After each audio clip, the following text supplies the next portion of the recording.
Welcome to another episode of Alexploring. This is Alex. We are here in New Albany, Ohio for today's video. We'll be visiting some some of the Ohio historical markers here, actually all of them. And yeah, let's get started. We're at our first location here, the Burnside Cemetery. All right, so this is Route 62 headed towards Johnstown. But there's this very old cemetery here. It is called Burnside Cemetery. And there's a whole historical marker about this. It's called Smith's Burying Ground, Pioneer Cemetery, later called the Burnside Cemetery. It was placed in 1990, and this is number 1625. So Smith's Burying Ground was established in 1814 when John Smith, born in 1742, Revolutionary War veteran, died and was buried here. John Smith and four of his sons and their families made the 6-week, 600-mile journey from New Jersey with ox teams the previous year. John Klaus, who lived from 1758 to 1822, a Dutch immigrant and Revolutionary War veteran, is also buried here.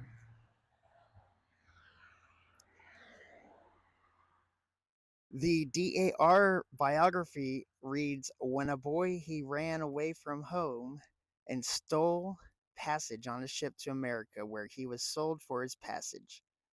When the revolution broke out, he was offered his freedom if he would serve in the army. John Klaus moved his family from western Maryland to Fairfield County about 1805 and to Plain Township, where we are now in New Albany, in 1814. Also buried here is Julia Landon, sister-in-law of Noble Landon, who was a co-founder of New Albany in 1837. Let's walk through cemetery a little bit and take a look at some of these gravestones. Obviously, some are in not so great shape.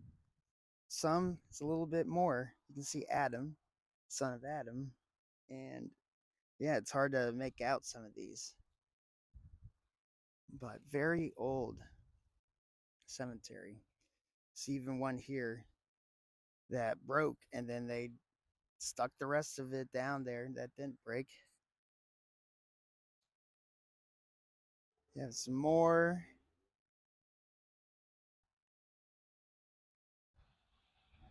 This one says, I'm not sure what the name is, but it looks like it says John Daly. Could be wrong, but interesting. See, this is a design that I've seen in many cemeteries in central Ohio, where they have like this willow tree and like a fountain of sorts. Not sure. Might have to do some research on that, because definitely some trends that I'm seeing here. Here's Eveline Collins. Look at those small stones. Small stones usually mean children, but it doesn't guarantee. But yeah, this is a decently small cemetery. There's no fence around it, just the historical marker and a few graves that just seem to have. Oh wow, look, this one is literally fell over and has been lodged here in the ground since 1867. Very interesting. You can see it even goes all the way over here. Wonder if there's more graves that were in this green space in between here and those stones. Don't know. We'll never know. But here we have the placard here for John Smith, who we heard about on the historical marker, Revolutionary War veteran, part of the first continental line of New Jersey.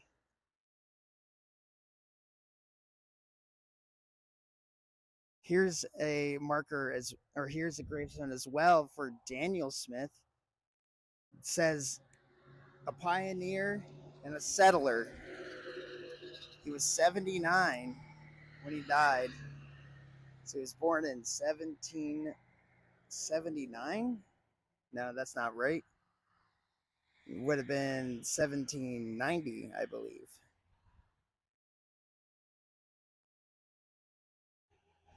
And here's the grave of John of is that that's John Klaus. Okay, so there's another person that we heard of from the historical marker. But yeah, this is a very cool along the side of the road type of cemetery. So back to the car. Let's get going to our next stop. It's a beautiful 75 degrees out today, so we're making the most of this great weather and a great day to explore some history.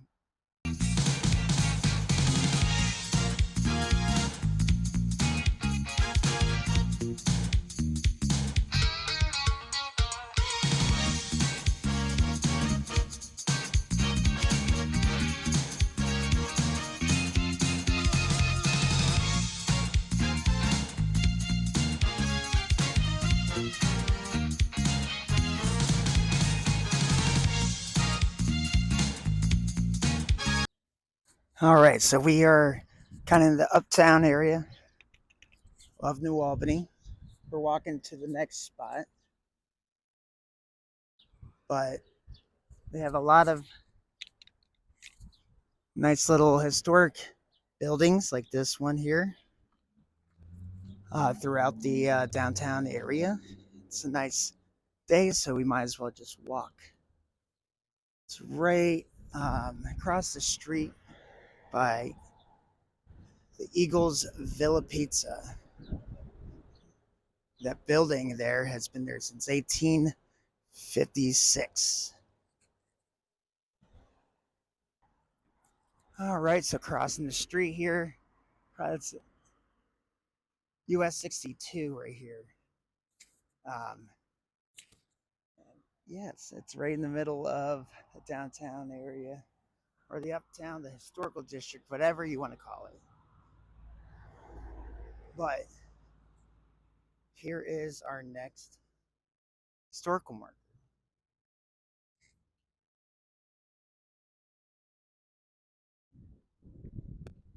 Here we have the historical marker number 6225. It's placed here in 2003.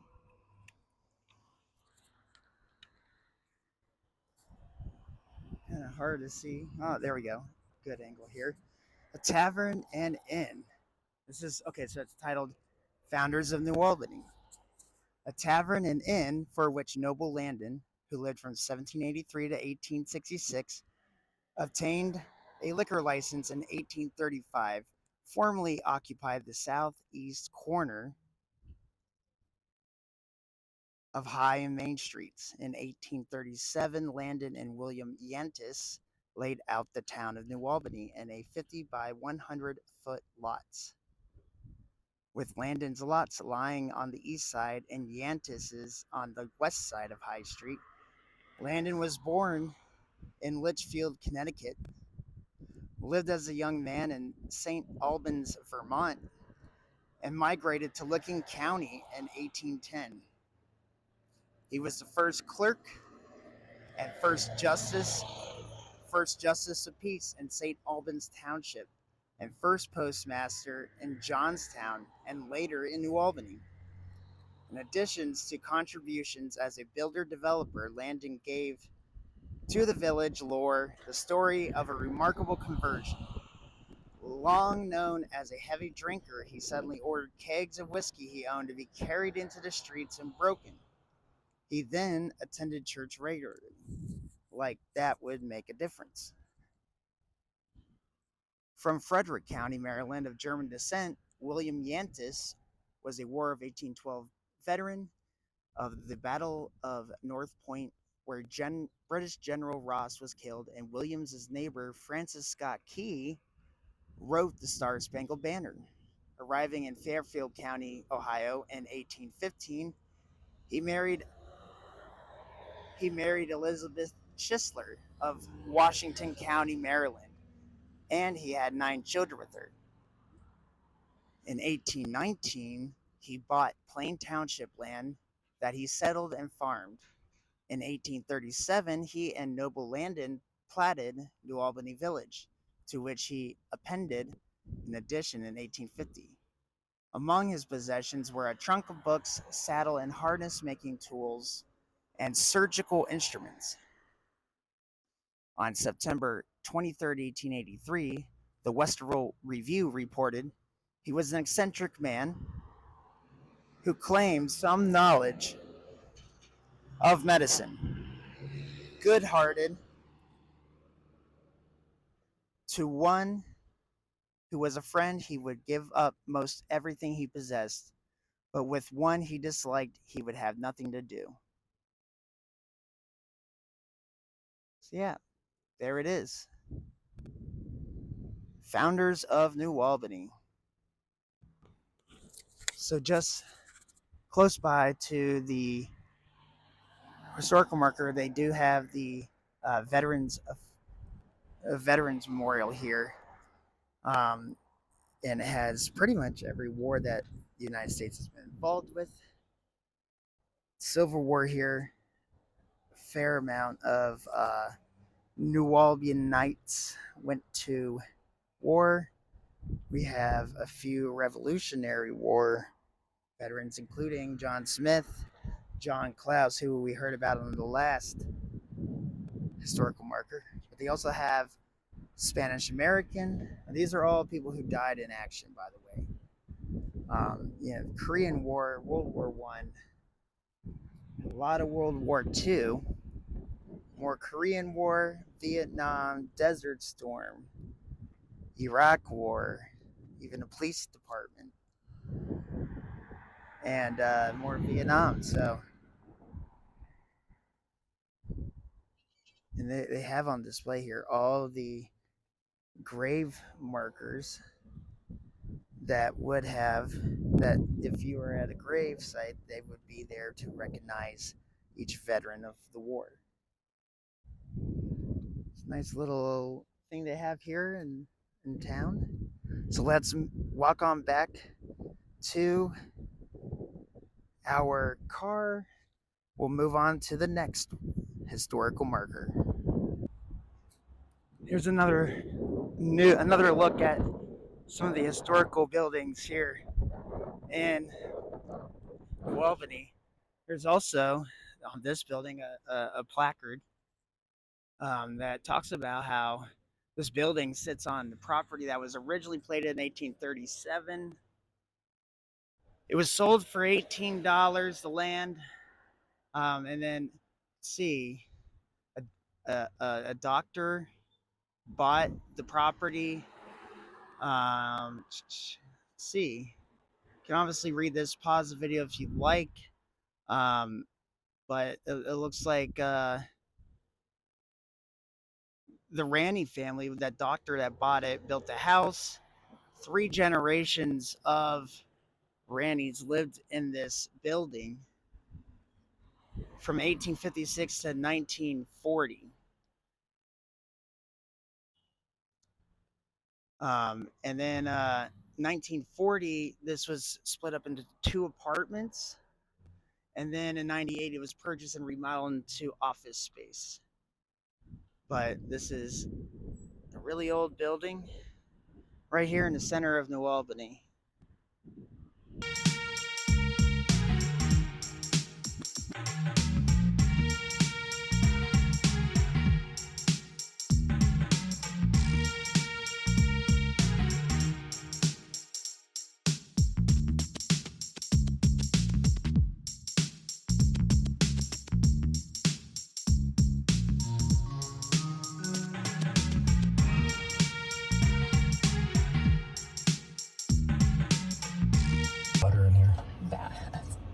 All right, so we went to the Ohio historical marker off of try it, folks. Kilzinger. Grass and very hot butter. Off of Kilzinger Road, or Kitzmiller. Sorry about that. Off of Kitzmiller Road. However, it was missing. So I'm going to go ahead and read off the Ohio historical marker that was supposed to be there. Can no longer find that in the spot that it was supposed to be in. So it's about Archibald's Mill. In 1833, Archibald Smith began to build a sawmill a short distance east of here, where a tributary enters Blacklick Creek. His work was soon destroyed, he wrote, by a rise of water known as the Great 4th of July Flood. He completed the mill the next year and used it to saw lumber from trees that fell as he cleared land for cultivation. So I'll make sure to put a picture of it so you can pause the video and read that yourself. But like I said, it's missing. So if you're out here looking for that, you're not going to find it. And hopefully the Ohio History Connection can make sure that it comes back soon. All right, so we are going to be crossing the road here. This is Central College Road. This runs right into Central College. Remember, we went to that one last week before that. But we're going to cross the road here for the cemetery. And this is where we're going to find our next Ohio history marker. It is, I had to park across the street there. So, yeah, let's power through this one. Old Cemetery. This is Ohio historical marker number 2325. It's placed here in 1998. Titled Wagnor Cemetery, pioneer burial ground and site of the first school in Plain Township. In 1820, Mark Evans, John Davis, and Jacob Wagnor acquired from Daniel Triplett an 18-rod square parcel, approximately 2 acres, at this location on which to build the first school in Plain Township. Education was not publicly funded at the time, and the first teacher, Jacob Smith, quote, kept, unquote, school for $1.50 per scholar. The fact that part of the school lot became a cemetery suggests that the log building was also used for church services, as was the log school a mile and a half east of here on Central College Road.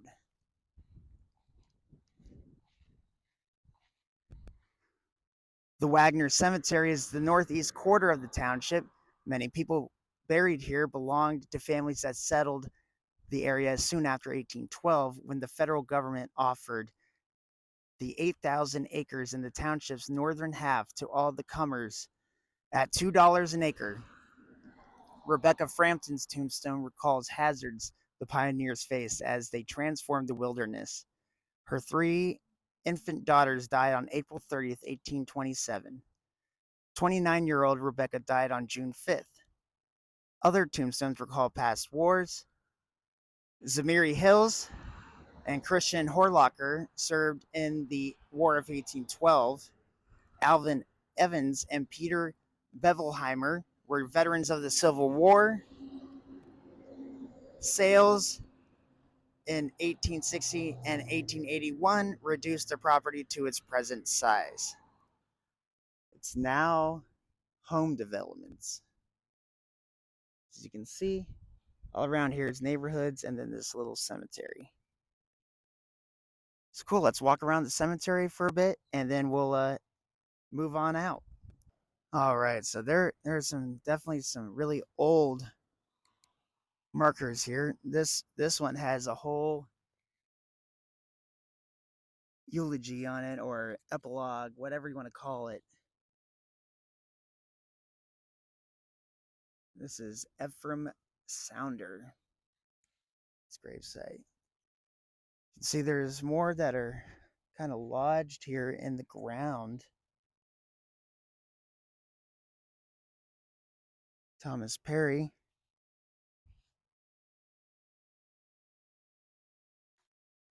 Yeah, not a whole lot of markers here, but all of the ones that are here are really old. Like, look at this one. This one is preserved very nicely. 1847. Abraham Bowman.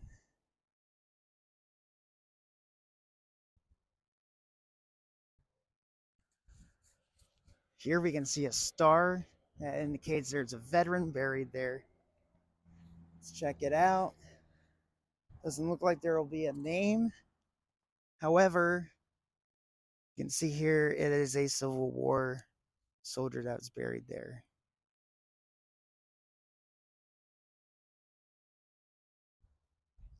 Here's another Civil War star. Don't know where it was moved from.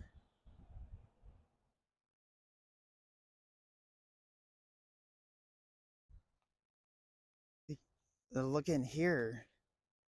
It looks like a bunch of stones, or a bunch of the grave markers have just been kind of stacked here over time. This one is slowly crept into the ground after falling. Some of these cemeteries are well kept, and some of them are, kind of completely forgotten. This is a War of 1812 veteran here.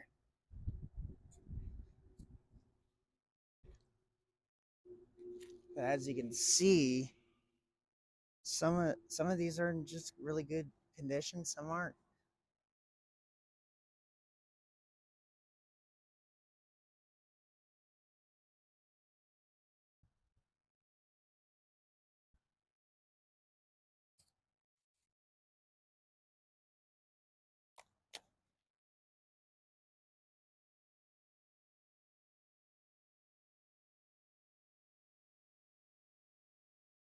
This is Jane, the consort of Hercules Campbell.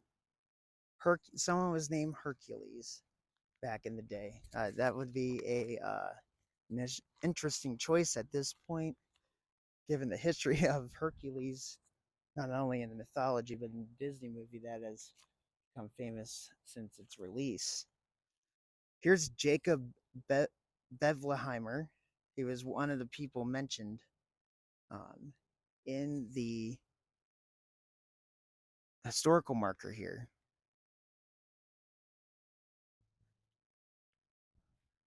All right. Well, let's move on to our next historical marker. I believe there are two more for us to stop here in New Albany, and then we will wrap up the video and start planning our next adventure.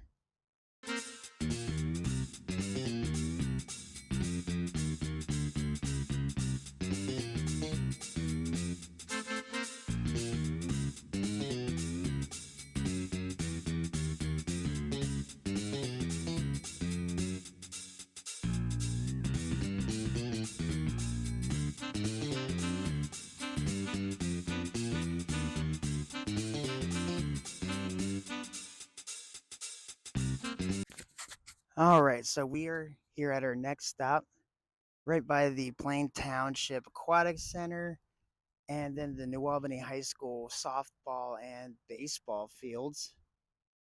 This is where we will find our next Ohio historical marker, titled Disposal of Land in Plain Township, number 6125, placed in 2003. Because three distinct survey methods were used to survey Plain Township lands and are still meaningful, the township came to be thought of as a surveyor's museum. The township came into existence by a 1796 Act of Congress in which the federal government established a military district of Ohio to satisfy the claims of Revolutionary War veterans. The act divided the districts into townships, 5 miles square, divided into 4 quarter sections containing 4,000 acres each. These boundaries were surveyed in 1797 after the Battle of Fallen Timbers and the subsequent Treaty of Greenville, which forced Native American removal. Because a veteran was entitled to 100 acres, the southeast quarter of the township was surveyed into 40 100-acre lots. From 1801 to 1805, veterans, their heirs, and assignees, none of whom settled permanently in the township, claimed 24 lots. Abijah Holbrook, a land speculator, acquired veterans' warrants for the remaining 16.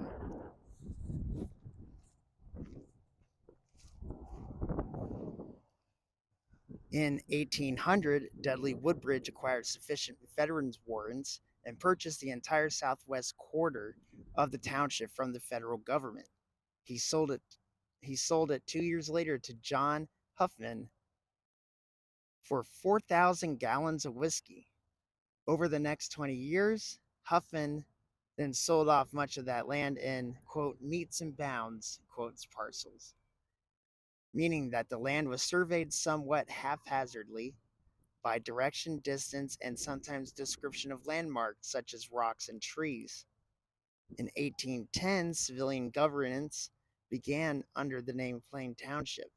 In 1812, the federal government sold the unclaimed land in the northern half of the township for $2 an acre, surveying it in accordance with the Act of 1803 into miles square, 640-acre sections, a measurement used in the disposition of public lands across the country. The exact center of Plain Township lies on the northern boundary of Swickard Woods Park, which is just right over there. So that's really interesting. The fact that, the southwest quarter of the township was sold for 4,000 gallons of whiskey. Only in 1802 can that really be a sufficient payment for land. So we have one more Ohio historical marker left to hit up. Let's go head on over there.